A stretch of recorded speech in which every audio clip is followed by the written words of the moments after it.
السلام علیکم ورحمۃ اللہ تعالی وبرکاتہ۔ مرکز اہل سنت جامعہ رضویہ منظر اسلام کے یوٹیوب چینل ہم سبق درس نظامی میں آپ کا خیر مقدم ہے۔ جنہوں نے اب تک ہمارے چینل کو سبسکرائب نہیں کیا ہے وہ ضرور سبسکرائب کر لیں اور گھنٹی بھی دبا دیں تاکہ ہر اپلوڈ کی نوٹیفیکیشن اور اطلاع آپ تک پہنچتی رہے۔ ساتھ ہی ساتھ اپنے ساتھیوں سے بھی شیئر کریں اور بات پسند آئے تو لائک بھی کیا کریں۔ آپ کے سامنے اب حضرت مولانا مفتی محمد قمر صاحب اصول الشاشی کا درس دیں گے، آپ حضرات اس کو بغور سماعت فرمائیں۔ السلام علیکم ورحمۃ اللہ وبرکاتہ۔ بسم اللہ الرحمن الرحیم۔ والکنایۃ ہی ما استتر معناہ والمجاز قبل ان یصیر متعارفا بمنزلۃ الکنایہ۔ کل کے سبق میں آپ نے صریح کی تعریف اور اس کا حکم اور اس کے متعلق مسائل کو ملاحظہ کیا۔ آج آپ کنایہ کی تعریف اور اس کا حکم اور اس کے متعلق مسائل کو ملاحظہ کریں گے۔ سب سے پہلے کنایہ کی تعریف کرتے ہیں کہ کنایہ کس کو کہا جاتا ہے۔ تو مصنف علیہ الرحمہ ارشاد فرماتے ہیں کنایہ وہ ایسا لفظ ہے کہ جس کا معنی پوشیدہ ہو۔ جس کا معنی پوشیدہ ہو اس کو کیا کہا جاتا ہے؟ کنایہ کہا جاتا ہے۔ فرماتے ہیں مجاز بھی متعارف و مشہور ہونے سے پہلے یہ بھی کنایہ کے درجے میں ہے،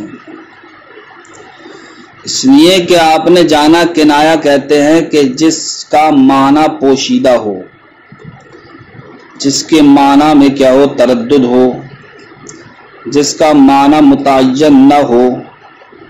تو اب مجاز وہ ایسا لفظ کہ جو اپنے معنی مجازی میں ابھی مشہور ہی نہیں ہوا ہے، تو مشہور ہونے سے پہلے ایسا لفظ بھی جناب والا کنایہ کے درجے میں کہلائے گا۔ کیوں؟ اس لیے کہ ہر لفظ جب وہ اپنا معنی حقیقی معنی مجازی دونوں رکھتا ہے، تب ایسی صورت میں جناب والا جب کوئی ایک معنی متعین نہیں ہوگا تو اس کے معنی کے اندر بھی کیا آ جائے گی؟ پوشیدگی آ جائے گی۔ لہذا جب لفظ سے اس کا معنی مجازی متعین ہو جائے گا یا لفظ معنی مجازی میں مشہور و متعارف ہو جائے گا، تب ایسی صورت میں اب حقیقت و مجاز کے درمیان جو تردد تھا وہ تردد ختم ہو جائے گا۔ لیکن جب تک معنی مجاز مشہور نہیں ہوگا اس وقت تک یہ تردد باقی رہے گا۔ تردد باقی رہنے کی وجہ سے کہا گیا کہ مجاز بھی جناب والا مشہور و متعارف ہونے سے پہلے کنایہ کے درجے میں ہے۔ کنایہ کے درجے میں ہونے کا مطلب یہ ہے کہ جس طریقے سے کنایہ میں معنی یا مراد پوشیدہ ہوتی ہے، اسی طریقے سے مجاز کے مشہور ہونے سے پہلے بھی لفظ سے اس کا معنی حقیقی مراد لیا جائے یا معنی مجازی مراد لیا جائے، اس تعلق سے بھی مراد کیا ہوتی ہے؟ پوشیدہ ہوتی ہے۔ لیکن جب لفظ مشہور و معروف ہو جاتا ہے معنی مجازی میں، تب ایسی صورت میں وہ پوشیدگی ختم ہو جاتی ہے۔ فرماتے ہیں والکنایۃ ہی ما استتر معناہ، کنایہ وہ ایسا لفظ ہے جس کا معنی پوشیدہ ہو۔ والمجاز قبل ان یصیر متعارفا بمنزلۃ الکنایہ، اور مجاز مشہور و معروف ہونے سے پہلے یہ بھی کنایہ کے درجے میں ہے۔ وحکم الکنایۃ ثبوت الحکم بها عند وجود النیۃ او بدلالۃ الحال اذ لا بد له من دلیل یزول به التردد ويترجح به بعض الوجوہ۔ یہاں سے مصنف علیہ الرحمہ کنایہ کا حکم بیان فرمانا چاہتے ہیں۔ فرماتے ہیں کنایہ کا حکم یہ ہے کہ الفاظ کنایہ کے ذریعے سے بھی حکم کا ثبوت ہوتا ہے، یعنی حکم کیا ہوتا ہے؟ ثابت ہوتا ہے۔ لیکن ایسے ہی مطلقاً حکم ثابت نہیں ہو جائے گا الفاظ کنایہ کے ذریعے سے، بلکہ وہاں پر نیت کا پایا جانا یا دلالت حال کا پایا جانا ضروری ہے۔ کیوں؟ اس لیے کہ آپ جانتے ہیں کہ الفاظ کنایہ کے اندر